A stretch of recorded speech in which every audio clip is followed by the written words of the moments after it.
How to enable macros in Excel.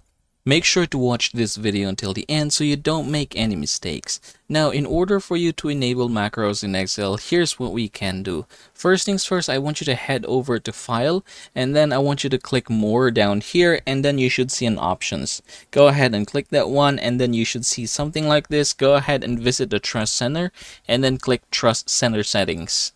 After doing so, you should be able to see here macro setting, and then at the top there are 4 options, 3 of which are disabled. Here you can go ahead and enable this one, but take note that this is not recommended as potentially dangerous code can run. But yeah, for some reasons, go ahead and click OK. Say for example, you really want to use this one.